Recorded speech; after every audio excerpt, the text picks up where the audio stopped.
2,000 years ago, in the city of Jerusalem, 12 men and their rabbi gathered together to celebrate the Jewish holiday of Passover. The rabbi was Jesus of Nazareth. The meal they shared has come to be known as the Last Supper. Perhaps no other gathering of 13 individuals has had such a powerful impact on the course of human history.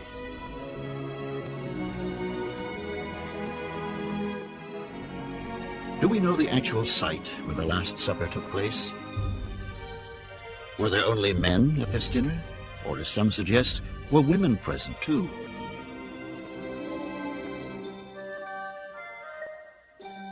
Is it possible that the world's most famous image of the Last Supper, painted by Leonardo da Vinci, is grossly inaccurate?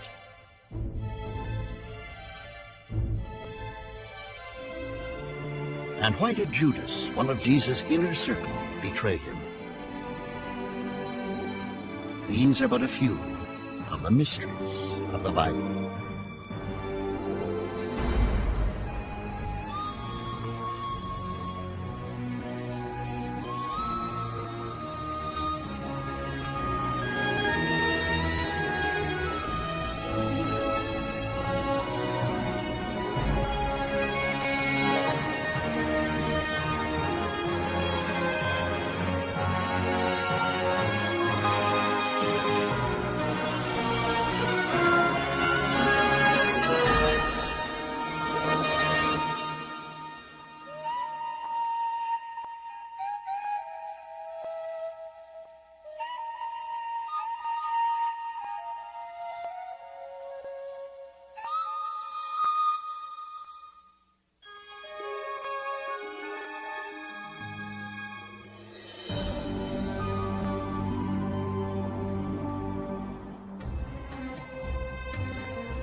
"2,000 years ago, in the spring of a tumultuous year, Jews from every corner of ancient Israel made the pilgrimage to their holy city of Jerusalem to celebrate the holiday they called Passover. And so it was that a poor rabbi from Galilee began the arduous journey to reach Jerusalem, walking 6 days and 6 nights over rugged terrain.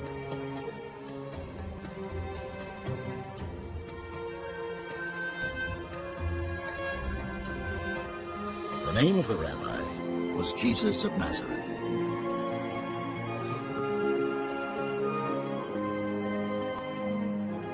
He came, followed by a loyal band of disciples, extolling a radical message that a new kingdom of God was at hand.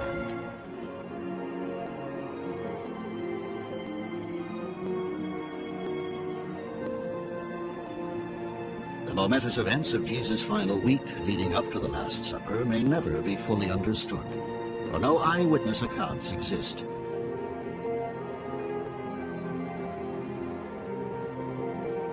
The 4 Gospels of Matthew, Mark, Luke, and John, written several decades later, are the only chronicles which remain of this extraordinary life.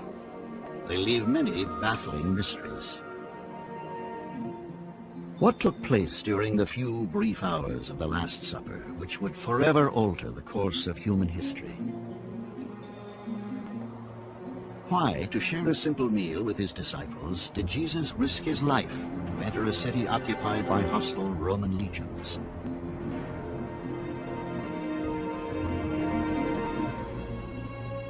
For Jesus, and every other Jew living under the harsh Roman occupation, the streets of this holiest of cities were filled with peril.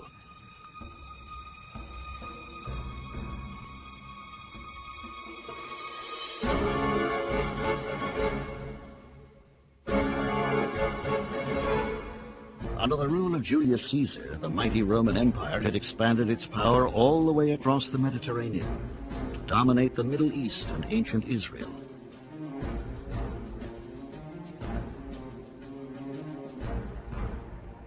On the streets, you would see a Roman soldier and companions, and as a Jew, you would bristle.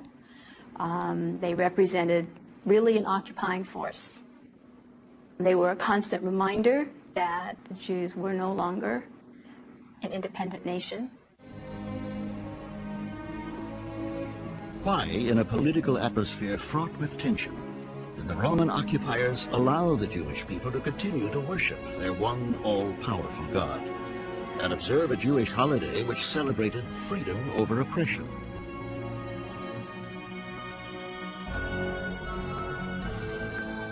Remember this day, on which you went free from Egypt, the house of bondage, how the Lord freed you from it with a mighty hand.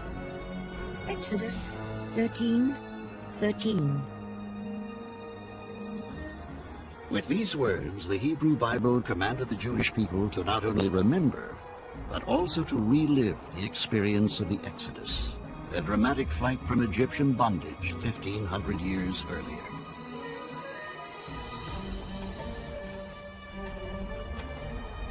Led by Moses across the Sinai wilderness, thousands of Hebrew slaves had reached Israel, the promised land and freedom.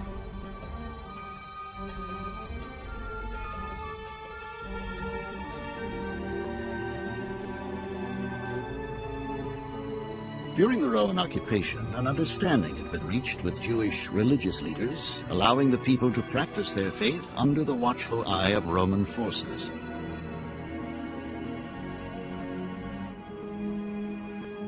But for Roman and Jew alike, the week of Passover was a volatile, dangerous time, threatening the precarious political balance. The atmosphere with the crowded temple courts was rather like a tinderbox. People were celebrating freedom from imperial bondage while they were now again under imperial bondage. Many people were looking for some form of deliverance from the Roman occupation. Some were expecting a great Messiah figure to appear. Others were thinking that God would intervene supernaturally on their behalf and send a cosmic judge from heaven to overthrow his enemies. Shortly after his arrival in Jerusalem, Jesus visits the Holy Temple, the center of Jewish religious life. It is here that he performs his first revolutionary act. Historians still ask the question, why would Jesus choose this time and place to take a step which would seal his fate?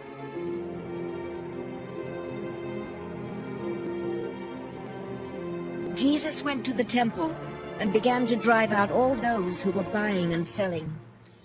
He overturned the tables of the money changers and then taught the people, "It is written in the scriptures that God said, 'My temple will be called a house of prayer for the people of all nations, but you have turned it into a den of thieves.'" Mark 11:15. By his disruption of the temple, Jesus threatens the existing order and becomes known as a dangerous political insurgent. What was the motive for his actions? Why did Jesus deliberately affront the most powerful authorities in the land? What Jesus did was symbolically destroy the temple. It's similar to somebody in the 60s going into a draft office and overturning the draft cards. It doesn't really destroy the Pentagon. It's a symbolic act, destroying it ritually, as it were. Could Jesus foresee that by his act of defiance he was putting his own life in jeopardy?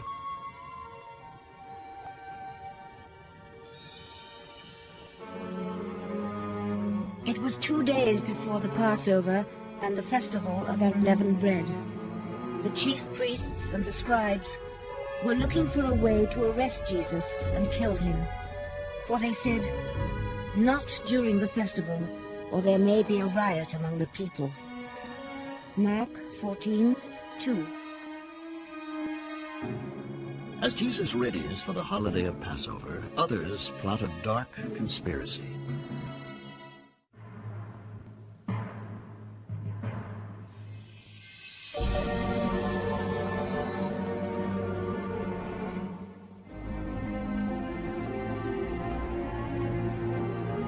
Throughout the streets of Jerusalem, families are busily preparing for the Passover holidays. Following custom, celebrants select lambs for the sacrifice that will take place on the steps of the temple.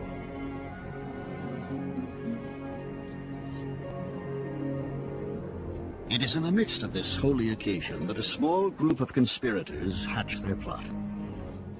Scholars have been fascinated by the tantalizing question, did Jesus foresee his own death? It doesn't have to be an indication of supernatural foreknowledge to recognize that he's in trouble. He's offended the temple authorities. He no doubt knows what happens to prophets who do things like this. Typically, they're arrested and often they're executed.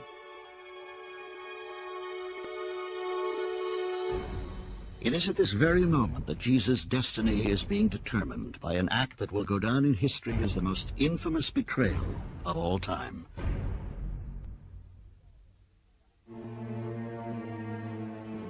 Then Judas Iscariot, one of the 12 disciples, went off to the chief priests in order to betray Jesus to them.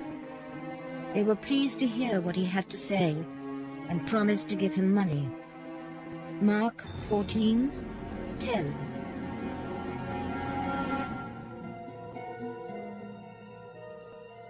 Why did Judas go to the authorities? The motives for Judas's betrayal have long baffled historians. If there's anything mysterious about that Last Supper, it may very well be the role of Judas. Who is he? Where does he come from? Really, we know very little. While the New Testament indicates that Judas betrays Jesus for 30 pieces of silver, historians have questioned this motive because the financial gain he received was so small.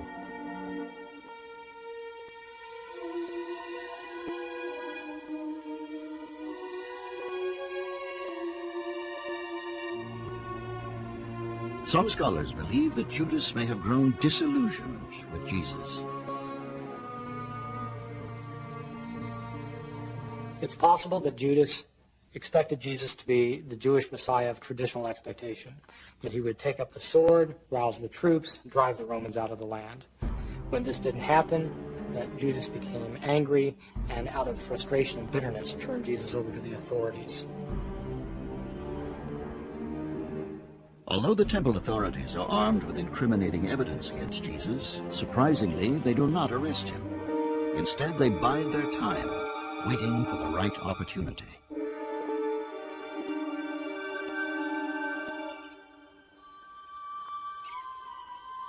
On the morning of the Passover, the disciples ask where Jesus wants to celebrate the feast. He sends Peter and John off with strangely detailed instructions.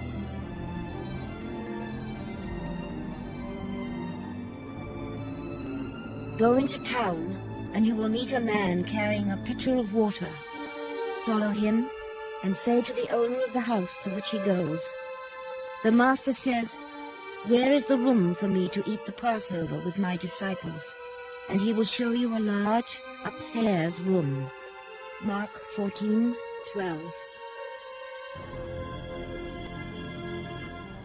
That night, at sundown, Jesus and his followers gather for what has come to be known as the Last Supper, the holiest meal in the history of Christianity.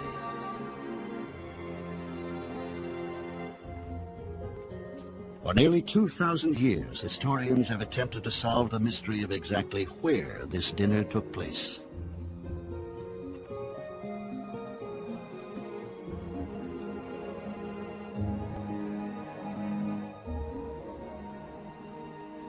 There's a tradition that one of Jesus' later followers, a man named John Mark, owned a house in Jerusalem. We know in the book of Acts that his mother owns a house, and it's possible that they were eating at the house of John Mark's mother.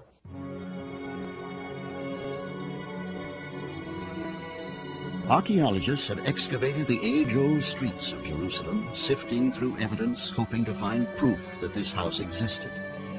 Although no one can say with certainty where the meal took place, a building on Mount Zion is believed by some to be the hallowed site.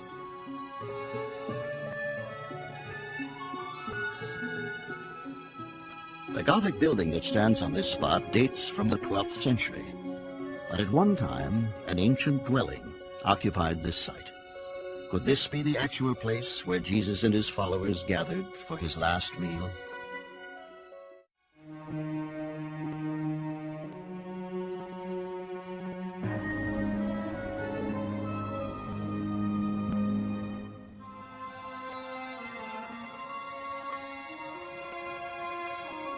Somewhere among the winding streets of ancient Jerusalem, Jesus and his disciples gather for what will become the most momentous meal in history.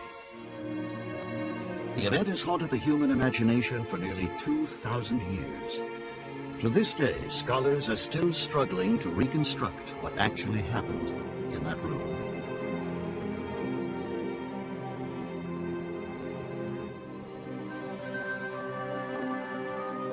According to the New Testament, 12 disciples were present at the table with Jesus. We know only a few of their names: Peter, James, John, Andrew, and Judas. For these individuals, the sharing of food had long played a surprisingly important role in their sense of common purpose. Jesus, throughout his ministry, had meals with his disciples and with others. He shared table, which was a significant event.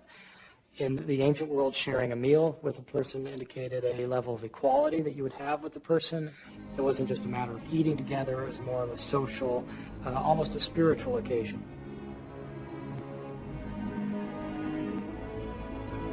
The sharing of food embodied the idea, central to the teachings of Jesus, that all people are created equal in the eyes of God. Jesus uses the meal, what I'd call the open table, as a symbol for the new society which he calls the kingdom of God. It's a table that does not discriminate between rich and poor, between female and male, between the haves and the have-nots, between the pure and the impure, between the slave and the free.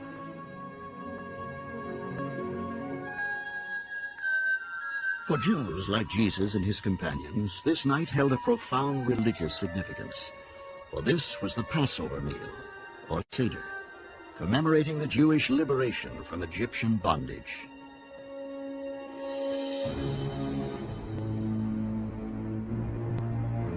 According to the story as recounted in Exodus, God had inflicted 10 terrible plagues on the Egyptian Pharaoh to break his will.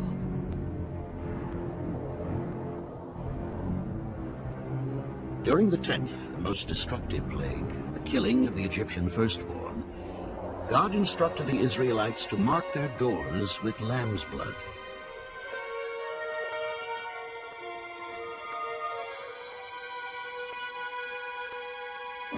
I am the Lord.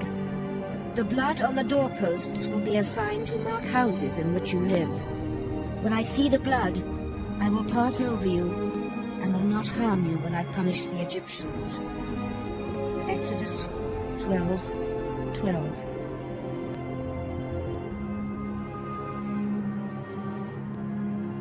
It was that night, as the wails of the Egyptian mothers mourning their firstborn echoed in the streets, that the Pharaoh agreed to let the Israelites go.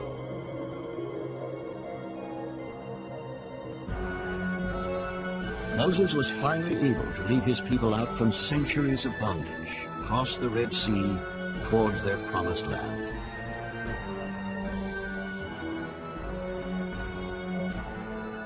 Through this act of redemption, the Jews believed that God had re-established a covenant with the people of Israel.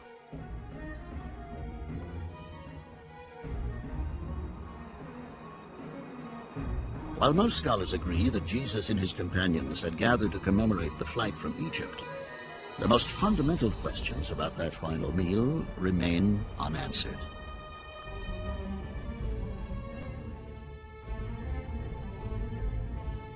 For hundreds of years, our vision of what actually took place has been shaped to a profound extent by a single work of art.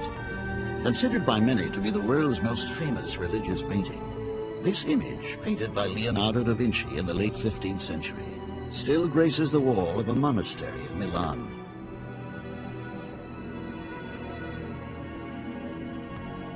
But scholars have come to question the historical accuracy of da Vinci's masterpiece.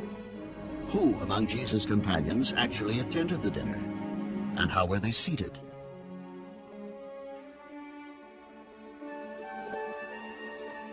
Leonardo's painting depicts the disciples as seated upright behind a long table. But according to the Jewish custom, guests at a Seder would have been reclining on couches around a U-shaped table called a triclinium. As for those present at the meal, Leonardo has chosen to portray only male disciples. At a Seder, women would have participated as well.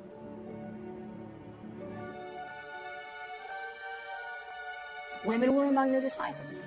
They were among the inner circle. A family meal, a festival meal, which is what the Passover is, of course, always had women. Women had a role. Women had a role in the prayers. So to the extent that it was a traditional meal, we assume that women were present.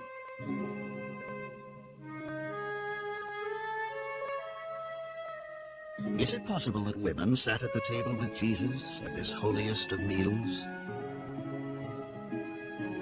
All our paintings, of course, show Jesus with 12 male companions. It is of great importance historically to ask, is that what Jesus did? Did he choose 12 men, and were those the only ones who were present at the Last Supper? I see absolutely no reason to presume that.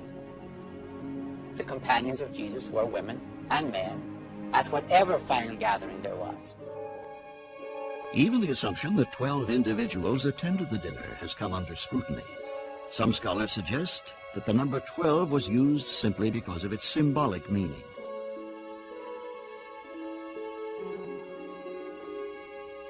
Ancient Israel traced its lineage back to the 12 tribes of Israel, the 12 sons of Jacob being the heads of the 12 tribes. It's possible then that this number 12 is symbolic of the new people of God who will enter into the kingdom when it comes. But while many scholars insist that the Last Supper was a Passover meal, others question that assumption. I don't really think that the Last Supper was a Passover. First of all, you don't have any of the actual rituals of the Passover. The Paschal Lamb, the telling of the story of Passover. None of that is in the description of the Last Supper. Jesus actually would have been crucified and, in fact, arrested on a Jewish holiday, which would be virtually impossible to believe. The Gospels themselves are in disagreement. The accounts given by Mark, Matthew, and Luke place the dinner on Passover. The Gospel of John, however, sets it on the night before. If John's account is to be taken literally, Jesus is himself sacrificed on the Passover.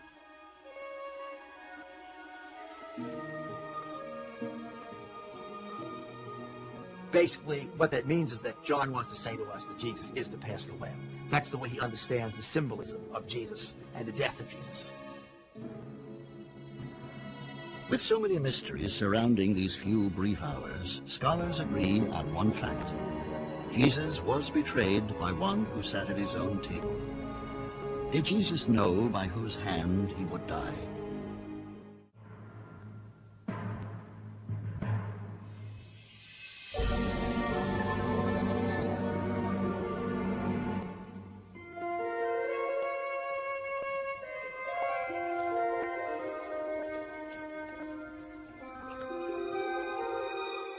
For the companions who dined together at the Last Supper, perhaps the most portentous meal in history, the atmosphere must have been tinged with sadness.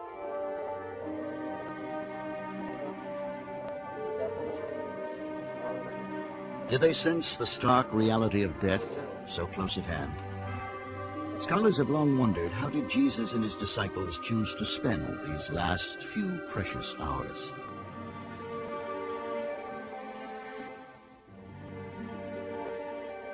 The biggest mysteries about the Last Supper, to me, are what really happened at that meal. Was this Jesus telling his disciples that he actually thought he was the Messiah, the Son of God? What kind of brainstorming for the next phase of the Jesus movement was going on? All the conflicting motivations, dreams, and aspirations about what it meant to be Jewish. I would have loved to be there. If I was a fly on the wall at the last gathering of Jesus, I would be very worried. I think what people would be talking about in such a situation, if they were at all wise, might well be how to get out of town as fast as possible. Not only does Jesus foresee his own violent death, but he is soon to make an even more shocking disclosure.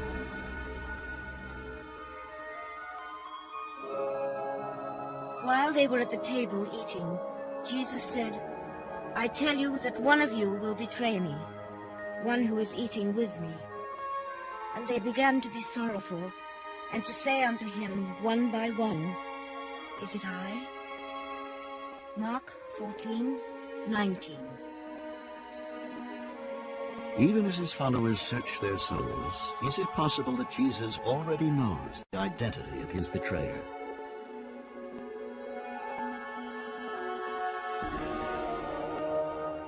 Woe unto that man by whom the Son of Man is betrayed. It had been good for that man if he had not been born. Matthew 25:24. In Jesus' time, Judas's act of betrayal would have been harshly punished. Judas' offense is profound in terms of the social structure of the first century, where loyalty is the highest value. And so Judas' betrayal breaks the very social fabric. First of all, loyalty within a family was absolute. You defended family members to their death. And what the Jesus movement was saying is the bonds that we have, that we are creating among each other, are stronger than family bonds. Then Judas, who betrayed him, said, "Surely not I, Rabbi." He replied, "You have said so." Matthew 26:25.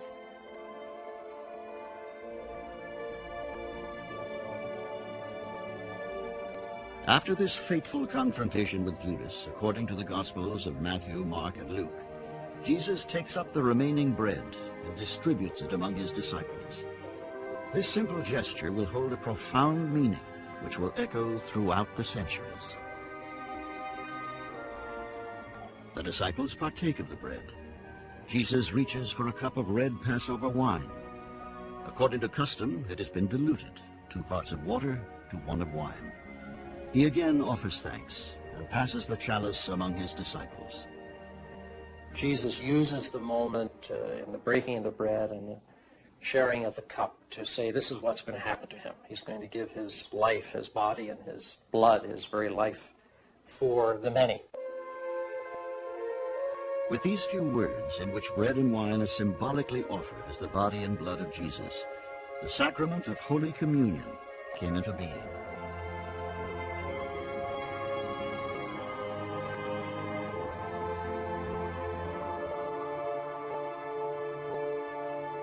However, the story of the Last Supper in John's Gospel does not include this powerful ritual.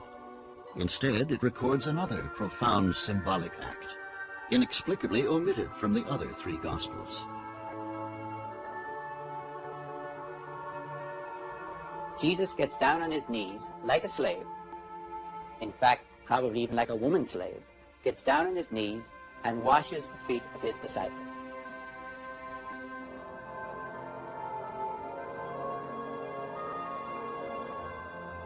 Jesus washing the feet is a kind of, on the one hand, submissiveness, but even more so, it seems to be symbolic of the passing on the mantle of leadership.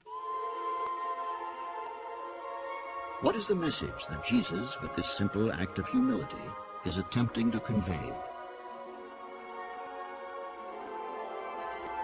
And what Jesus says, you want to run this church? Here's how you do it. You are the servants of the people of God, and it's not poetry. It means getting down on your knees and washing people's feet.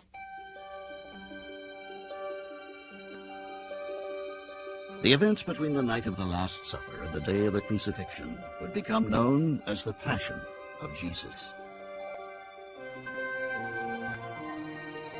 Many have wondered what was in the mind of Jesus as he faced the terror of his own death.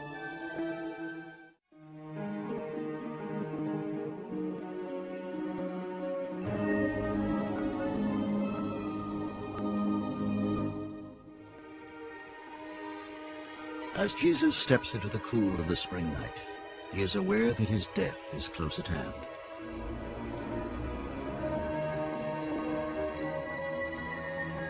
Followed by his disciples, he retreats into the seclusion of a tranquil garden on the Mount of Olives.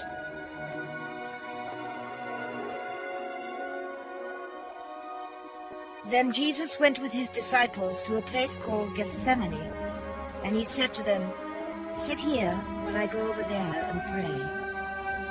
Matthew 26:36. How is Jesus able to cope with the agony of this moment? Distancing himself from his disciples, he falls to his knees and confronts his fear.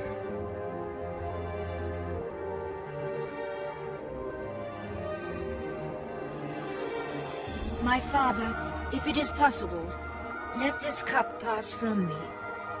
Yet not what I want, but what you want. Mark 14:32. This portrayal of Jesus is quite striking in its, shall we call it, psychological authenticity. The intent to really honor and be faithful to the human experience of fear, of uncertainty.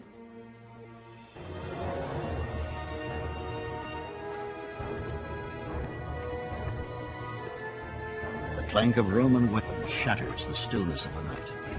Jesus looks up to see Judas approaching, and behind him a crowd carrying swords and clubs.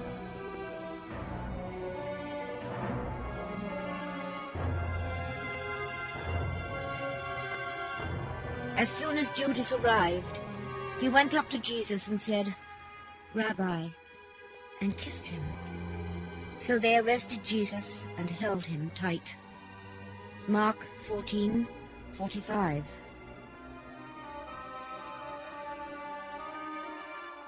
Jesus is brought before the high priest Caiaphas, who charges him with advocating the destruction of the temple. Caiaphas sends him to Pontius Pilate, the Roman governor. It is Pontius Pilate who will decide his fate.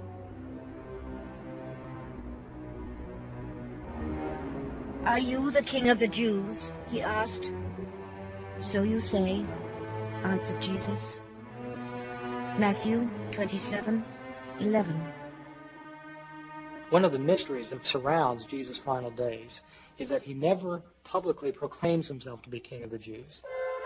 And yet he's arrested and tried and executed for calling himself King of the Jews.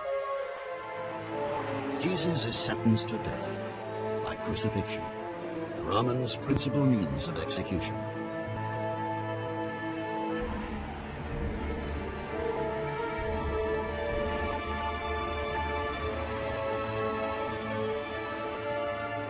Crucifixion was a slow, torturous death. It was actually a death by asphyxiation. The prisoner who was being attached to the cross was nailed through the wrists rather than through the hands, as is commonly depicted. People could last as long as their strength held out. When their strength failed, their body would finally distend to such an extent they could no longer breathe. As the tragic events unfolded, historians have wondered what happened to the individuals who shared the Last Supper with Jesus.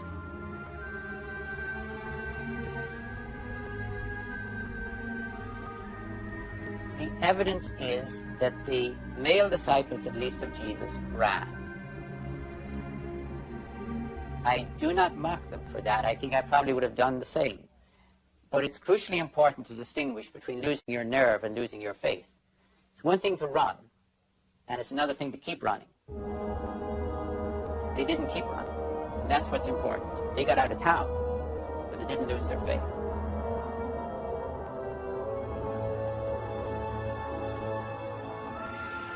And what of the 12th disciple who betrayed Jesus? According to gospel accounts, Judas dies by his own hand. In Roman society, honor was the most important social value that any male could have. And for those who participated in political power and political authority, the loss of honor was very catastrophic. And the only way that the loss of honor could be redeemed was through suicide. After the death of Jesus, the ritual from the Last Supper of sharing bread and wine was to be continued by his followers as a holy sacrament. Early on in Christianity, we know that Christians got together weekly in order to celebrate the death and resurrection of Jesus, and did this with a community meal together, in which they would have a kind of a potluck supper. Now, the earliest meaning of that Last Supper, or the Eucharistic meal, was a thanksgiving. The very name Eucharist, or Eucharistia, is the Greek word for thanks. And the bread that was blessed was called the thanked bread. Historians now know that the earliest places of Christian worship were in the homes of converts to the faith. For the first 3 centuries, Christian churches met in homes, house churches. And that meant they were in the domestic sphere. They were in the sphere that Roman society assigned to women and to women's authority.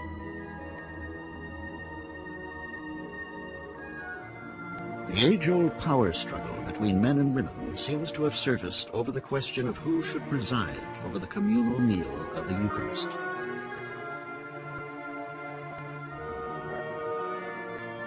We have indication that there were men who were quite upset with women ministering in churches at about the time the Gospels were written.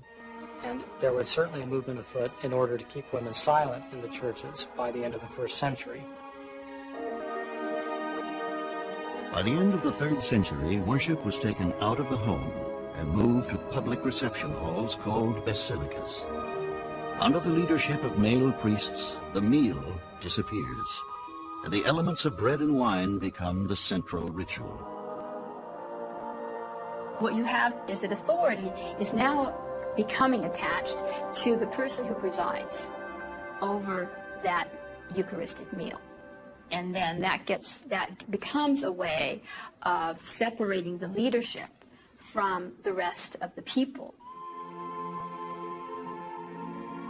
And so it was, from the simple sharing of a fellowship meal called the Eucharist, that over the centuries the rite of Holy Communion was to evolve.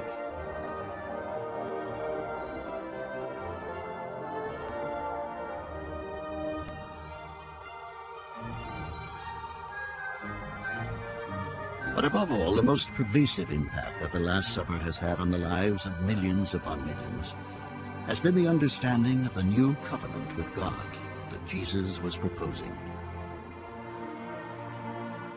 The Last Supper takes the entire life of Jesus, with all its emphasis on the open table and the eating together, and encapsulates the life and the death of Jesus together at a meal. The Eucharist is food. In Christianity forever, the central rite of Christianity is food distributed equally to all. From the humble breaking of bread in Jesus' time would come food to sustain the soul and the body. And if the vision of Jesus was ever to be fulfilled, perhaps a day would someday come when for all humanity, hunger of the body, as well as hunger of the spirit, would finally be only a distant memory.